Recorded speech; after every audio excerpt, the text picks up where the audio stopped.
La Corée du Nord est principalement connue pour être un pays oppresseur où règne beaucoup de pauvreté. Cependant, ce qui pourrait en étonner plus d'un, c'est qu'il y existe un groupe de personnes issues de familles riches qui ont fait leur chemin à Pyongyang et dont le train de vie est plutôt opulent.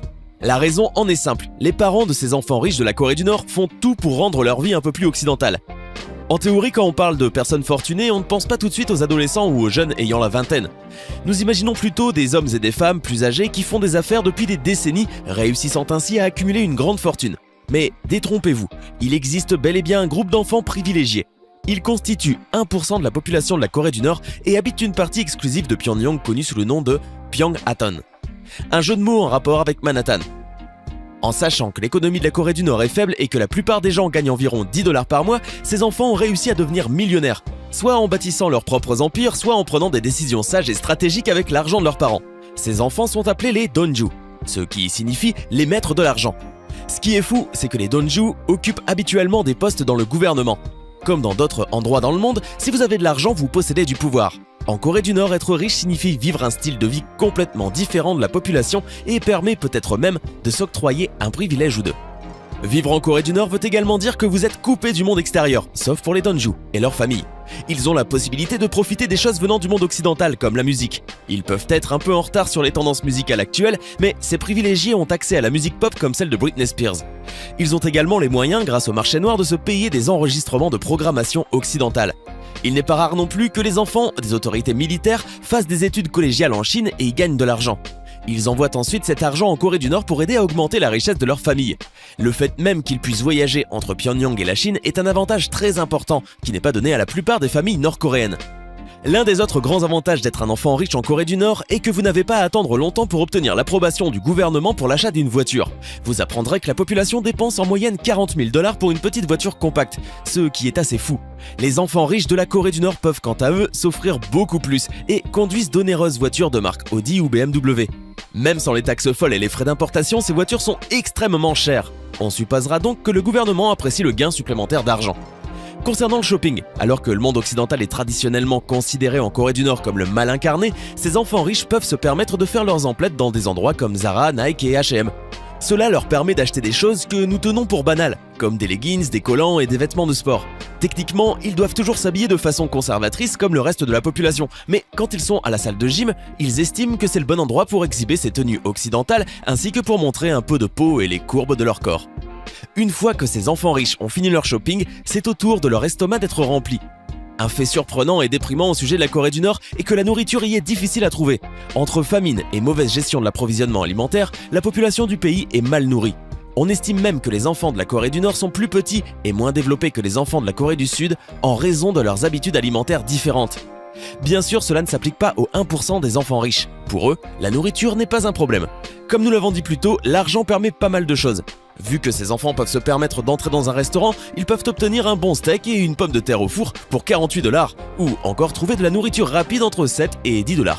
Rappelez-vous plus haut, nous avons dit que le salaire mensuel moyen des Nord-Coréens était de 10 $. Ces enfants riches de Corée du Nord vivent ainsi dans un autre monde, pouvant dépenser quelques mois de salaire d'une personne moyenne juste pour un repas gastronomique. Précisons qu'en Corée du Nord, même quelque chose d'aussi simple que de profiter d'un cappuccino démontre l'étendue de votre richesse dans ce pays. En plus de manger gastronomique et de faire du shopping, ces enfants riches aspirent toujours à plus de divertissement. Nous avons mentionné auparavant le gymnase, un lieu où ces privilégiés peuvent se vêtir à leur guise.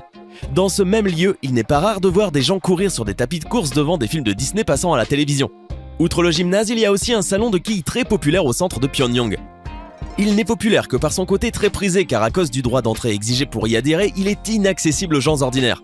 Il est évident que l'ouverture et l'accès de la Corée du Nord au divertissement peuvent sembler un peu en retard par rapport au reste du monde, mais les Donju essayent d'y remédier, notamment à travers le parc de loisirs à Pyongyang où l'élite peut profiter des manèges et des films 3D. Ce parc comprend une arcade, des auto-tamponneuses et à peu près tout ce que vous pourriez trouver dans un petit parc d'attractions. Kim Jong-un a également ordonné la construction de plus de parcs d'attractions, notamment aquatiques ou encore dédiés au skate et au roller.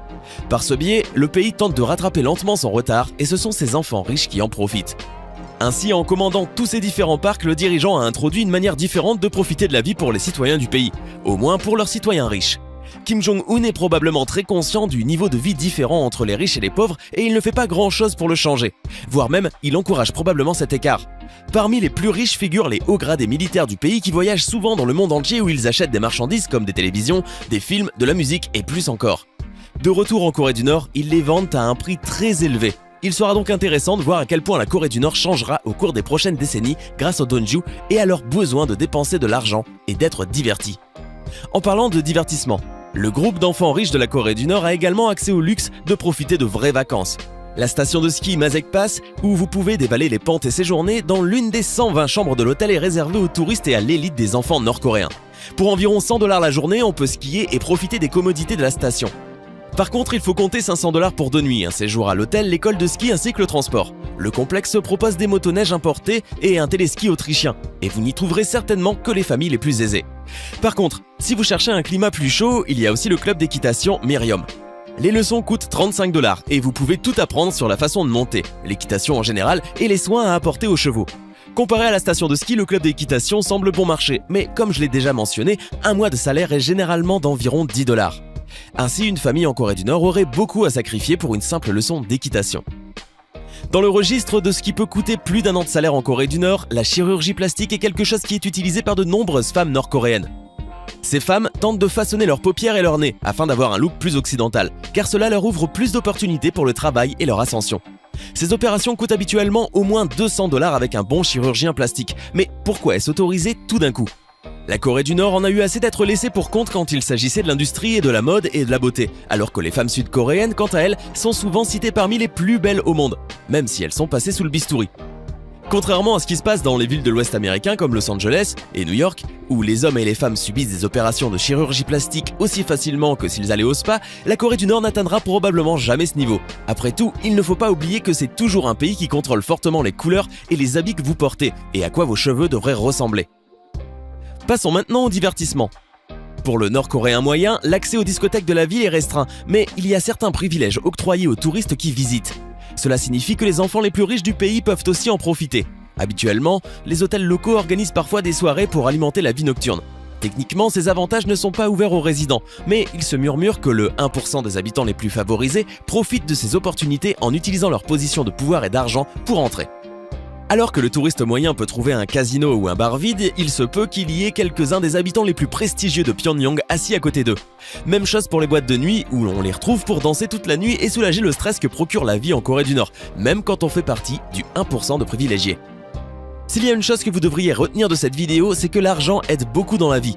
Il y a ainsi plusieurs choses que les enfants riches de la Corée du Nord peuvent faire, comme porter des vêtements colorés, moulants, exhiber un peu de leur corps, porter des tenues tendances et occidentales, subir une chirurgie plastique, etc. Bien sûr, avoir une immense fortune ne signifie pas que ces enfants riches peuvent décider de peindre la ville en rouge. Ils doivent toujours se conformer aux règles du pays et faire profil bas.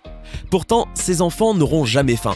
Vous les trouverez souvent conduisant les dernières voitures de luxe, en vacances dans les meilleurs complexes disponibles et dînant aux tables des meilleurs restaurants.